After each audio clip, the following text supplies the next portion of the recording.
오늘 저에게 주시는 하나님의 말씀 마가복음 1장 9절에서부터 13절 말씀이 되겠습니다. 마가복음 1장 9절에서부터 13절 말씀.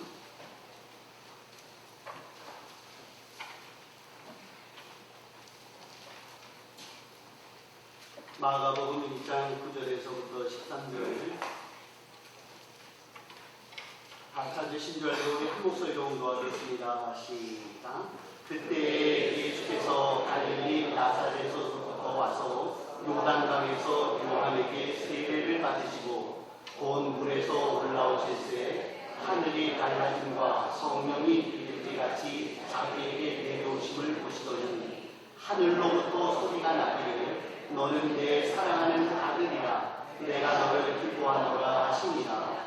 성경이 곧 예수를 광야로 몰아내신지라. 광야에서 40일을 계시면서 사탄에게 시험을 받으시며 들짐승과 함께 계시니 천사들이 수종을 들더라. 아멘. 비행기를 타고 여행하는 분들에게 있어서 기분이 굉장히 좋은 일이 있답니다. 그게 뭐냐면 출발지에서 짐을 붙였는데 도착지에서 짐을 찾으려고 서 있는 그 기간 동안에 보니까 자기 짐이 1번으로 나오는 겁니다. 그러면 그 여행이 그렇게 행복하다네요. 왜요? 네, 저의 짐이 대우를 받았다는 그런 생각을 하기 때문인 것 같습니다. 요즘 정치권에서도 보면 패스트트랙이라고 그래서 우선 처리 안건이라고 이야기를 합니다. 놀이공원에 가보니까 놀이공원에도 빠른 줄이 있더라고요. 돈 얼마를 더 내면 빠르게 통과할 수 있는 그런 줄이 있고요. 은행에 가보고 우체국에 가보면 빠른 창구가 있더라고요. 그 창구에 가면은 무슨 일들이 빨리빨리 진행이 되는 것들을 봅니다. 먼저 앞선다는 것, 그것은 그만큼 중요하다는 것을 의미하기 때문에 그런 것입니다. 그래서 사람들의 마음속에는 우선순위에 들기를 원하는 마음이 있어요. 병원에는 이런 글귀가 있습니다. 도착순이 아니라 응급순입니다. 그런 글귀들이 써 있는 경우가 많아요. 병원에서는요, 손가락이 부러진 사람보다는 심장이 정지되어진 사람이 의사의 도움을 먼저 받을 수 있는 것입니다. 왜요? 그만큼 우선순위, 중요성에 있어서 그 차이가 있기 때문이라는 겁니다. 우리 인생에 있어서도 우선순위가 있습니다. 먼저 해야 될 일이 있고요. 나중에 해도 되는 일이 있다는 것입니다. 그래서 마태복음 6장 33절에서는 이렇게 말씀하세요. 그런즉 너희는 먼저 그의 나라와 그의 의를 구하라. 그리하면 이 모든 것을 너희에게 더하시리라 말씀하고 계십니다. 세상을 사는 동안 먹는 것, 입는 것, 자는 것 중요합니다. 그것이 내 인생에 있어서 참 중요해요. 그런데 우리 믿는 자들에게 있어서는 의식주의 문제보다 더 중요한 것이 있는데 그것은 영적인 문제라. 이렇게 말씀하고 계십니다. 우리 성도들 중에 종종 그런 얘기들을 하시는 분이 계세요. 요즘은 예전만 하지 못합니다. 그런 얘기를 하세요. 그 이야기가 여러 면에서 의미가 있겠습니다만은 특별히 우리 믿는 사람들에게 있어서 예전만 하지 못한 것 중에 하나가 있는데 그것은 바로 우리의 믿음의 자세입니다. 예전에 우리의 믿음의 선진들은 어떤 일들을 행하셨습니까? 먼저 하나님, 먼저 성경, 먼저 은혜, 먼저 주님을 생각하는 점이 앞섰다는 거죠. 그래서 하나님께서는 그 먼저 우선순위에 있어서 하나님을 앞세 놓은 그 사람에게 하나님께서는 이 모든 것들을 채워 공급해 주셔서 평강을 누리게 되었다는 것입니다. 그런데 요즘은 어떻습니까? 요즘엔 우리 성도들 중에도 많은 분들이 이러한 우선순위에 있어서 영적인 것들이 뒤로 밀려날 때가 너무나도 많습니다. 먹고 살기가 바빠요. 지금 해야 될 일이 있어요. 지금 내 앞에 놓여있는 이 문제는 나에게 너무나도 중요한 것이기 때문에 믿음 생활하는 것, 봉사하는 것, 기도하는 것, 헌금하는 것보다 저는 이것들이 우선입니다. 그러시고 계세요. 그러다 보니 하나님께서는 그렇게 말씀하는 거네요. 네가 우선순위에 있어서 나를 뒤로 미루었으니 나도 너에게 복주는 이런 일에 있어서도 내가 너에게 뒤로 미루는 일들을 행하겠다라고 말하고 계실 거라는 것. 성경은 우리에게 요구하십니다. 영적인 일들을 앞세우자라고 말입니다. 때로는 저희들이 이 땅을 살면서 우리 눈앞에 보여지는 그 심각하고 중요한 문제, 대단히 중요한 문제이지만 그러나 우리 하나님께서는 우리 성도들에게 요구하시기를 먼저 영적인 일들을 앞세우고 그것을 순종하라 말씀하고 계십니다. 여러분 열왕기상 17장에 보면 엘리야가 한 가난한 과부에게 이런 이야기를 하고 있습니다. 그에게 이렇게 말씀하시네요. 두려워하지 말고 가서 내 말대로 하려니와 먼저 그곳으로 나를 위하여 작은 떡 한 개를 만들어 내게로 가져오고 그 후에 너와 내 아들을 위하여 만들라 그러셨습니다. 지금 기름이 들었어요. 그래서 이 가난한 과부는요, 지금 자기 집에 있는 떡가루 조금, 기름 조금, 그거 가지고서 구워 먹고 그리고 팍 죽으려고 했습니다. 그 여인의 생각에는 가장 자기가 먼저 해야 될 일은 이 떡을 구워 먹고 죽는 것이 먼저 해야 될 일이라고 우선순위라고 생각했다는 거죠. 그런데 엘리야가 그에게 이렇게 말씀하네요. 여자여, 먹고 죽던 말던 그거는 나중에 할 일이고 너는 지금 떡을 구워 내게로 가져오라. 내가 그 떡을 먼저 먹겠으니 너는 그 떡을 내게 가져오고 그 다음에 네가 하고 싶은 일을 하라 그러셨습니다. 이 여인의 입장에서는 황당했을 겁니다. 아니 이 떡은 내가 먹고 죽으려고 한 것인데 아니 자기에게 가져오라니 이것이 말이 되나? 그러나 우리 주님께서는 그 여인에게 요구하고 계십니다. 영적인 순종이 네가 지금 죽는 것보다 앞서다라고 말씀하셨어요. 그래서 그 여인이 자신이 먹고 죽는 그 일보다 하나님께 순종함을 앞세웠습니다. 결과가 무엇입니까? 이 여인은 그 기근 중에도 그는 생명을 유지하였고 그는 그 어려움 중에서도 놀라운 주의 은총을 누리는 복되고 멋진 풍성한 삶을 살게 된 줄 믿습니다. 성도들에게 있어서 필요한 것은 영적인 것이 앞서는 것입니다. 오늘 예수님의 모습이 바로 그러했다는 것이지. 예수님께서 지금 머리가 굉장히 복잡하셨을 겁니다. 왜요? 지금 예수님께서는 공생애를 시작하시기 전에 그의 마음속에 혼란함이 오게 됐습니다. 왜냐하면 예수님이 이 땅에 오셨으나 이 세상에 있는 모든 사람들이 예수님을 환영한 게 아니지요. 사람들은 예수님을 싫어했습니다. 주님을 영접하지도 않았습니다. 그러니 주님께서는 머릿속으로 생각하기를 이들에게 어떻게 하나님 나라를 소개해야 될까?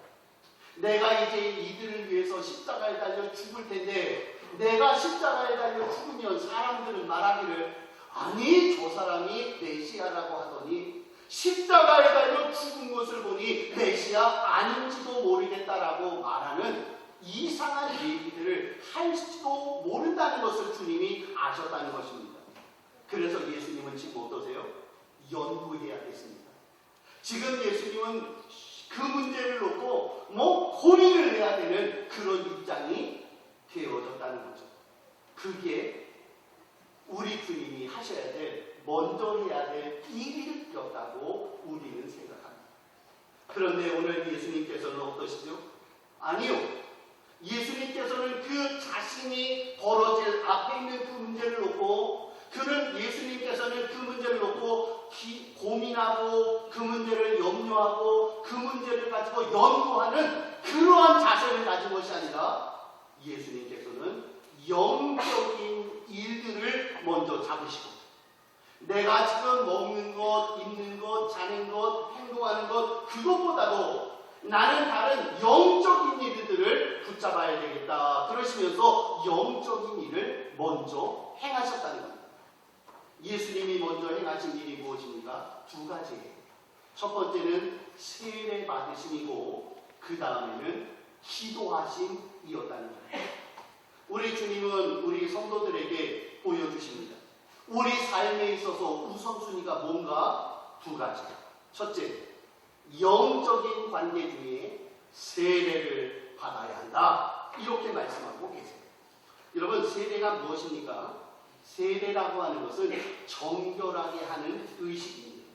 구약에서는 할례였고요, 신약에서는 세례였습니다. 그런데 예수님께서 왜 공생애를 시작하시면서 세례를 강조하셨을까요? 세례가 뭐길래요? 세례를 우리가 단순히 그냥 씻는 의식, 깨끗하게 되는 것 이렇게만 생각하면 그 세례는 그렇게 큰 의미가 없어요. 세례의 진정한 의미는 무엇인가 봤더니 세례의 진정한 의미는 단순히 씻어버림이 아니라 하나님과의 바른 관계 설정, 이것이 바로 세례인 거예요. 여러분, 구약 성경에 보니까 이렇게 말씀하죠. 내가 너를 지명하여 불렀나니 너는 내 것이다. 너는 나의 택한 백성이다. 내가 너의 하나님이 되고 너는 나의 백성이 되어졌다. 이렇게 말씀했어요. 그랬더니 백성들이 하나님께 이렇게 묻습니다. 하나님, 제가 진짜 하나님 거 맞아요? 제가 하나님의 백성입니까? 그렇다면 제가 하나님 백성이라는 증표를 좀 보여주세요. 그랬더니 하나님께서 그 증표를 뭐로 보여주셨어요? 할례를 받아라. 할례를 행하라. 할례를 행한 자는 내가 나의 택한 백성으로 인정할 것이고 할례 받은 자는 내가 그의 삶을 인도해 주리라. 이렇게 말씀하고 있다는 것입니다. 할례는 어떤 의미가 있어요? 하나님과의 다른 관계 설정. 하나님은 나의 하나님이시요 나는 당신의 백성입니다. 하나님이 나를 주관하십니다. 나를 인도하시는 나의 주인이 되십니다. 그 표식이 뭐예요? 그게 바로 세례라는 것입니다. 제가 지금 여기 이렇게 쭉 보니까 대부분이 다 세례 받으신 분들이세요. 세례 안 받은 분들이 안 계십니다. 대부분 다 세례 받으셔서 세례의 의미에 대해서 말씀을 드리진 않겠어요. 그런데 어떤 사람은 이런 얘기를 종종 합니다. 세례, 그런 영적인 일들은 우리 신앙생활에 구원받는데 별 필요가 없습니다. 세례 같은 거 그거 안 받아도 천국 가는데 아무 지장이 없잖아요. 그러면서 그분들이 내세우는 예가 하나 있어요. 그게 누구냐 봤더니 예수님이 십자가에 달리실 때 한편 강도입니다. 그 한편 강도가 예수님께 막 욕을 했습니다. 야, 네가 나랑 같이 십자가에 달린 주제에 잘났다고 이러냐 그러면서 가만히 봤더니 예수님께서 십자가에서 못 박히시는 그 예수님이 이렇게 말씀하시는 아버지, 저들의 죄를 용서해 주옵소서. 저들이 하는 말을 알지 못하기 때문입니다. 나의 하나님, 나의 하나님. 강도가 보았더니 예수님의 모습이 보통 분의 모습은 아니에요. 가만히 생각해 보니까 그분이 메시아인 게 자기 마음속에 와닿은 것 같아요. 그래서 그 강도가 예수님께 이렇게 말합니다. 예수님, 당신 나라 임하실 때에 저를 기억해 주시기 바랍니다. 그랬어요. 그랬더니 예수님께서 그 강도에게 십자가에서 이렇게 말씀하시네요. 오늘 내가 나와 함께 낙원에 있으리라 그러셨어요. 그 강도는요, 세례받지 않고 천국에 간 것입니다. 맞아요. 세례받지 않고도 천국에 갔습니다. 그런데 중요한 사실은 뭡니까? 그 강도의 고백이 주님은 나의 생명의 주가 되십니다. 그래서 저는 당신을 믿고 있습니다. 이렇게 고백한 거예요. 비록 물세례는 받지 않았지만 그는 하나님과의 관계를 바로 세울 때에 그는 낙원에 들어간 것입니다. 여러분, 성경에 보니까 세례 받는 것을, 이 일상적인 종교적인 행위들을 성경은 이것이 믿는 자가 마땅히 갖춰야 될 영적인 원리라고 말씀하고 계세요. 여러분, 에티오피아 국고장관 아시죠? 그 에티오피아 국고장관이 예루살렘에 와서 예배드리고 돌아가는 길이었습니다. 그런데 그는 이사야서를 읽으면서도 그곳에서 말하고 있는 그 고난받는 그 어린 양, 그가 누구인지 몰랐어요. 그런데 빌립이 그에게 가르쳐 주었습니다. 이분은 메시아세요. 이분은 예수님이세요. 예수님이 바로 당신을 위하여 십자가에 달려 죽으시고 부활하셨어요. 그렇게 말했습니다. 그랬더니 그 국고장관의 마음속에 감동이 된 것입니다. 그러자 그가 대뜸한 것이 무엇이죠? 선생님, 지금 저기에 물이 있으니 제가 지금 저기서 세례 받으면 안 되겠습니까? 안 될 게 뭐가 있어요? 그곳에서 세례를 주었습니다. 여러분, 빌립보 간수 아시죠? 빌립보 간수가 옥문이 열려지고 창고가 풀어지는 이런 일들을 보았습니다. 깜짝 놀랐습니다. 그래서 그 간수가 말합니다. 어떻게 하여야 제가 구원을 받지요? 주 예수를 믿으세요. 주 예수를 믿으면 당신과 당신의 가정이 구원을 받습니다. 그러고 나니 그 다음에 그 간수가 뭐라고 해요? 세례를 받고 하나님의 자녀가 되었다 말씀하고 있습니다. 어떤 사람들이 말하는 것처럼 세례가 필요 없는 건 아니라는 것입니다. 영적인 원리에 있어서 세례받는다고 하는 것은 하나님은 나의 하나님이시요 나는 당신의 백성 되었었습니다라고 하는 영적인 기본기를 인정하고 고백하는 것, 그것이 바로 세례 받음이라 그렇게 말씀해요. 그래서 예수님께서는 제자들에게 최후 전도 명령을 주시면서도 이렇게 얘기를 하셨죠. 그러므로 너희는 가서 모든 민족을 제자로 삼아 아버지와 아들과 성령의 이름으로 세례를 베풀어라 그러셨어요. 무엇입니까? 우리 주님께서는 구원받을 하나님의 백성, 풍성한 삶을 누리기 위한 백성들이 그들이 세례라고 하는 영적인 절차를 따라 그들이 하나님의 백성 되어지는 것, 이것들을 하나님께서는 말씀하고 있다는 거예요. 혹시 이 중에 세례 안 받으신 분 계십니까? 그렇다면 그분들은요, 우리 하나님 앞에서 내가 누구이며 주님이 내가 누구신지를 바로 고백하는 영적인 바른 자리에 들어감이 먼저 필요한 줄 믿습니다. 사역을 하고 봉사를 하고 다른 어떤 일들을 하는 거, 그것이 중요한 것이 아니에요. 먼저 필요한 것이 뭐랍니까? 하나님과 나는 어떤 관계에 있는가? 나는 하나님의 백성 맞는가? 나는 하나님의 것이 맞는가? 하나님은 나의 주인인가? 이 사실에 대하여 먼저 고백하는 바른 신앙의 고백과 바른 관계가 세워지는 우리 성한 성도들 될 수 있기를 축복합니다. 바른 관계가 세워지는 것, 이것이 먼저입니다. 그리고 또한 오늘 본문에서 중요하게 하시는 또 하나의 말씀이 있습니다. 그것은 믿는 자들은 기도가 우선되어야 된다. 이것을 말씀하고 계십니다. 사실 예수님은 하나님의 아들이십니다. 기도는 하나님과의 그 교통이잖아요. 대화잖아요. 그런데 예수님은 지금 하나님과 기도할 그러한 분이 아니세요. 하나님이 자기고 자기가 하나님인 것, 그것이지 않습니까? 기도할 필요가 없는 거예요. 그런데도 예수님이 공생애를 시작하시기 전에 다른 일 하기 전에 제일 먼저 한 게 뭐예요?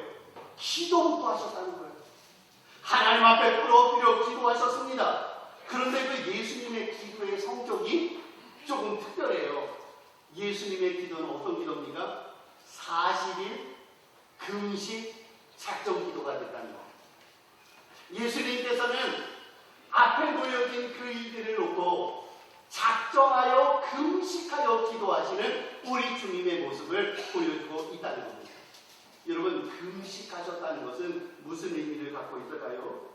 그것은 예수님께서요, 내 앞에 놓여져 있는, 인생들 앞에 놓여져 있는 그 문제를 풀 수 있는 것이 금식 기도의 능력으로 나타나게 된다는 것들을 보여주신 거예요. 이사야서 58장 6절에 보니까 금식 기도에 대하여 이렇게 말씀합니다. 내가 기뻐하는 금식은 흉악의 결박을 풀어주며 멍에의 줄을 끌어주며 압제당하는 자를 자유하게 하며 모든 멍에를 꺾는 것이 아니겠느냐 그러셨어요. 여러분, 금식 기도의 능력이 어떻답니까? 금식 기도의 능력이요, 흉악한 결박을 풀어주고 멍에의 줄을 끌어주고 그 사람으로 하여금 자유케 할 수 있는 그 능력 있는 축복의 통로가 뭐랍니까? 금식 기도라는 거예요. 하나님께서, 예수님께서는 우리 성도들에게 샘플을 보여주신 것입니다. 여러분, 혹시 우리들의 삶 속에 꽉 막힌 게 있으십니까? 여기를 보아도 답답, 저기를 보아도 땅땅. 내가 보니까 해결책이 없는 분들 계세요? 그런 분들에게 우리 주님이 말씀하네요. 금식하라. 하루 금식이라도 하라. 3일 금식이라도 해보라. 예수님처럼 40일 동안 금식하여 작정하여 너의 그 흉악의 문제가 풀어질 수 있도록 너희는 먼저 그 문제를 놓고 기도하라. 이렇게 말씀하고 계세요. 오늘 우리의 모든 문제를 금식으로, 기도함으로 풀 수 있는 종들이 되시기를 축복합니다. 지난주에 한 성도님이 연락이 왔습니다. 목사님, 우리 사업장에 와서 예배 좀 드려주세요. 뭐 때문에 그러시는데요, 우리 개업하기 때문에 오시라는 거예요. 가봤습니다. 센터였어요. 공익사업을 위한 센터였습니다. 근데 그분이 초신자예요. 그분이 세례받은 지 정말 얼마 안 된 분이거든요. 근데 그분이 우리 교육자들, 또 우리 권사님들, 집사님들을 모셔놓고 예배를 드리면서 이런 얘기를 하더라고요.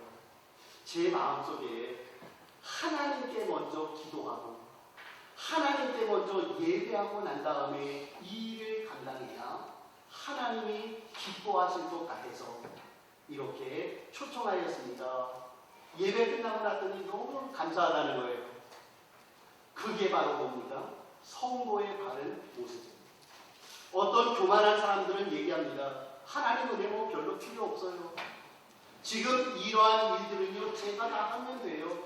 내가 지혜롭게 그 일을 감당하면 이 모든 일을 선하게 풀어갈 수 있으니 하나님의 도우심, 하나님의 은혜 이런 거 필요 없고요. 그냥 저 혼자 제가 제 지혜로, 제 생각으로 풀어가렵니다. 이렇게 말해요. 하나님은 기뻐하지 않아요. 믿는 자의 모습은 어떻습니까? 아무리 작은 일이라도, 아무리 어려운 일이라도, 불가능한 일이라 할지라도 믿는 자라면 먼저 하나님 앞에 기도하면서 예배 드리면서 이 일의 주인 되신 하나님께서 이 모든 일을 합력하여 선을 이루시고 아름답게 풀어주실 줄 믿습니다. 이러면서 주님 앞에 먼저 기도하면서 사는 삶, 그것을 하나님은 기뻐하시는 줄 믿습니다. 기도해야 됩니다. 문제 앞에서 기도해야 됩니다. 또한 오늘 본문에 보니까 기도하는 자에게 어떤 은혜를 주시나요? 주의 천사가 그들을 돕겠다 그러시는 것입니다. 오늘 본문에 보니까 예수님이 영적인 일을 앞세우고 먼저 세례하고 먼저 기도하며 나서셨더니 천사들이 수종 들고 천사들이 받들고 천사들이 그 일을 수종드는 역사를 보여주고 있는 것입니다. 여러분, 다니엘서 6장에 보니까 다니엘이 이렇게 고백합니다. 나의 하나님이 이미 그의 천사를 보내사 사자들의 입을 봉하셨음이니이다 그러셨어요. 다니엘이 영적인 일을 앞세웠습니다.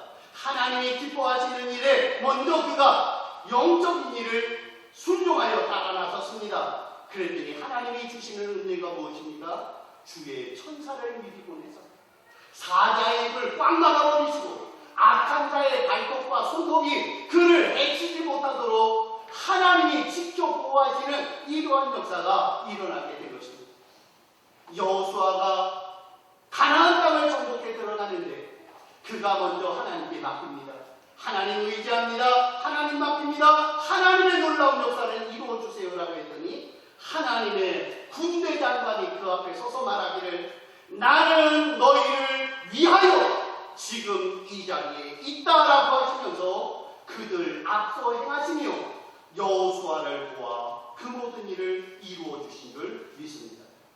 여러분, 믿음의 조상 우리 아브라함, 노아, 이삭, 모세, 엘리야, 이사야 그들 모두의 삶이 어땠습니까? 그들은 문제 앞에 먼저 기도하였습니다. 히스기야처럼 자신의 문제를 하나님 앞에 내놓으며 하나님께서 이 일에 주인 되어 주심을 믿는다라고 그 앞에 먼저 기도하는 영적인 것을 앞세우는 주의 종들이에요. 하나님께서는 놀라운 주의 역사를 이루어 주신 줄 믿습니다. 오늘 우리 성암교우들에게 주시는 하나님의 생명의 메시지는 그겁니다. 지금 무엇을 먹을까? 무엇을 마실까? 무엇을 입을까? 그것도 중요합니다. 그러나 우리 성도들에게 있어서는 우선순위가 다르다는 것입니다.